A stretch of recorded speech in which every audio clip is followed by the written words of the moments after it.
Good morning.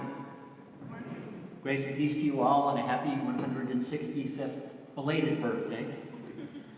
And in case you can't tell, it's just really good to be home.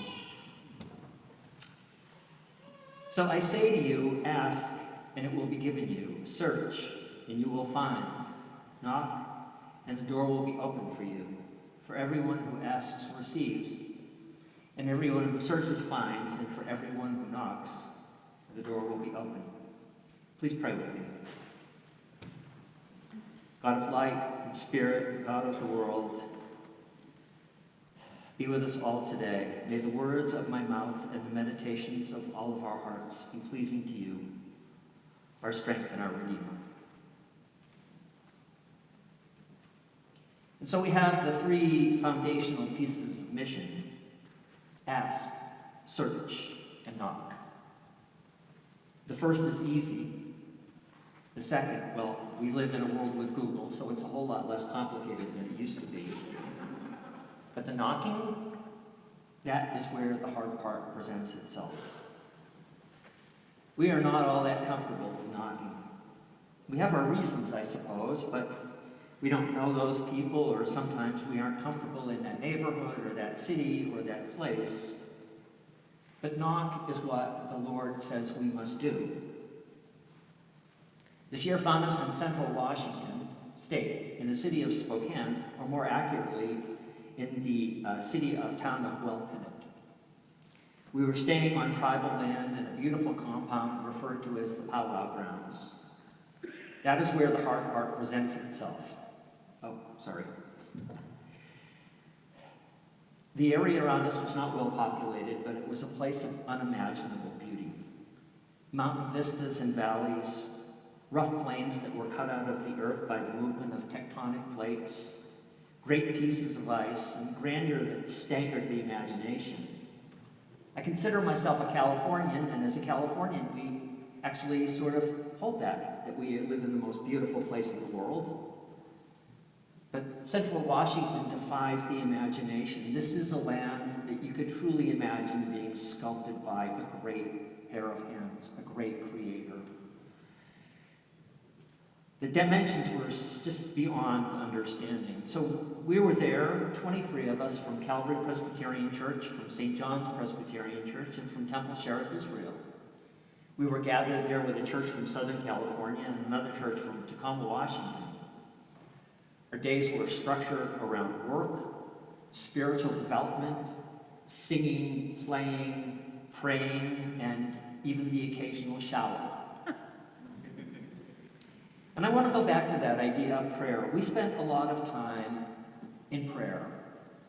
But what was really important was that the way that prayer was presented to us. We were asked to be in an attitude of prayer. Our mornings began with spiritual awakening. And after one of those sessions, one of the young men that was with me asked me why I closed my eyes when I pray if God was everywhere. And I spent the rest of the week praying with my eyes open. And I suggest that you try that sometime. It presents the world to you in a completely different direction. Back to that having an attitude of prayer. That phrase was used a lot in the week. And I believe that it is the perfect way for us to talk to our youth about what it means to pray. We get so lost in the words that we want to use that we sometimes forget what we are doing and why we are doing it. That attitude is a sustaining thing.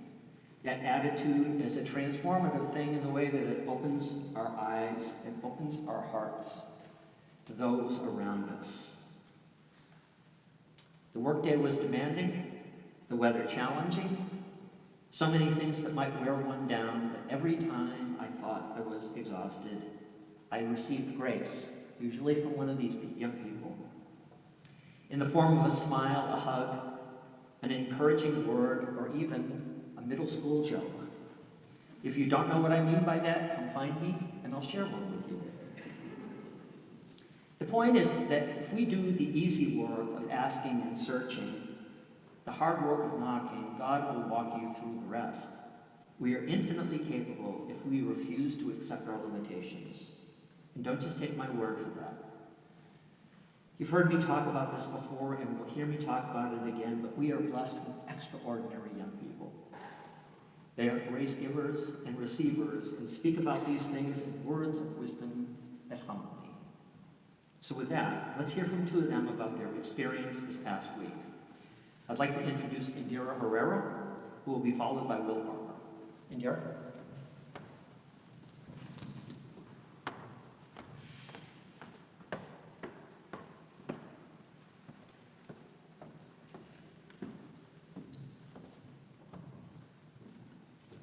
Good morning. Good morning. My name is Indira Herrera, as David said, and I would like to share a few thoughts about our recent mission trip. This is the third mission trip I have been on and the second time that I visited a Sierra Service Project site. This year, we went to Spokane, Washington, and worked to assist the Spokane tribe. I enjoy working with SSP because it gives me a chance to build something beneficial and specific to the needs of our final recipients. For example, my group built a railing on the exterior stairs for someone so that she could get in and out of her house more easily. This was important because prior to this, she had great difficulty getting in and out of her house. Seeing her happiness, it made me happy too. There's also a spiritual component to our week. This year, our discussions focused on inclusivity and your contribution to your community. I learned that with a good attitude, hard work, and an open mind, you have the ability to make a powerful impact on the lives of others. These attributes I learned were very helpful when our group faced a slight setback on our project. Even though it meant more work for us, we kept a positive attitude and worked as a team to not only finish our project, but to also assist another group with theirs. The mission trips are also a great time to hang out and bond with other youth at Calvary. Even though it is only a week, we are immersed in the work together and end up becoming even closer. From the plane ride there, to the car rides to and from the work site, to the SSP games and songs, and of course, clapping every time the plane landed. We made great memories that will last a lifetime. I'm very blessed to have participated in this wonderful experience. Thank you.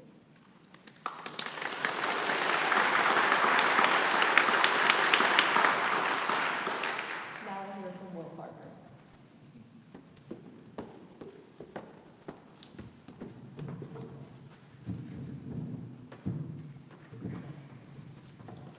I approached going into Spokane with a positive attitude. Native Americans are a group that we rarely think about. They used to cover the whole continent, but instead they're marginalized to tiny reservations on land with almost no value. Going into the trip, I only really had one worry. After this being my third trip, I was in the group, but I was worried about my brother going. It was his first trip, and this was going to be his first mission trip. I'd have the privilege of taking part over 3 before him, but this was his first. I had met many new friends and had many happy memories between them. My annoying younger little brother had not yet experienced. As the trip went on, and as my brother and I were placed into a work group building a community garden, he became less of a pain in my side and more of a friend. I also, most importantly, noticed how some of the group's veterans, people who had been on it even before me, had treated him. Them being almost 17 and him just turning 12 was very interesting to see. But they treated him like parents almost. And not just him, but most of the other kids. Helping him prepare for a busy day, helping him pack up work, and even giving him tips and tricks. And that's what I think I really took away from this trip, how we were all like family, every one of us. Oh, and please welcome David back.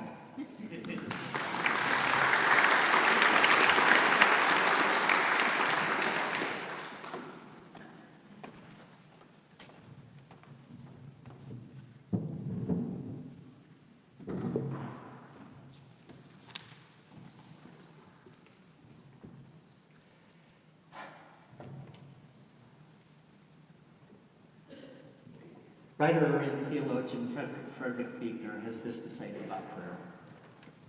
Pray to him is what I'm saying, in whatever words you have.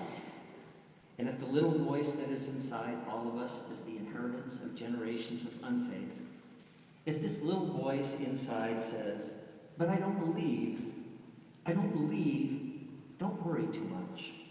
Just keep on anyway. Lord, I believe, help my unbelief is the best any of us can do, really. But thank God, it is enough. Our week was one of keeping on. In the face of inclement weather, difficult work, tedious labor, and way too much to do, we persevered. And we were able to do so because we were blessed with an abundance of the type of grace that only comes from God. Our flight yesterday morning was early, like early, because I thought it would be good to get home, but sometimes you forget all of the pieces in going to an airport on Saturday morning. And so at 2:30 in the morning, our group arose in silence, in darkness. Not a word. It was quiet. It was organized. It was thoughtful. We filed out to the car while my friend Phil Dion made us all coffee. That was for the adults. And we packed in silence under a canopy of so many stars. There is no or little light pollution in central Washington, and so we could see the North Star. And we were all looking up at that sky in amazement. Again, in silence, we got into our car, started the motor, leaving the campgrounds in peace.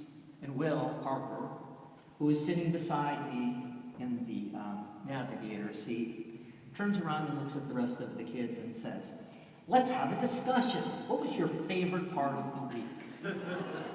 Our conversation covered colonialism, imperialism, and the intelligence of dolphins and other animals that we might not know.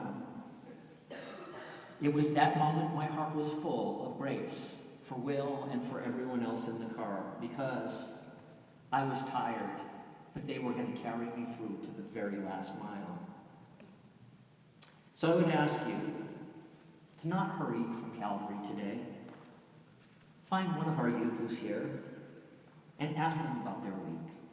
What it meant to them, how it felt to be with us all, and maybe even how it feels to be home. They are our present and our future, and if this week was any indication, there is indeed hope to be found for all. Amen.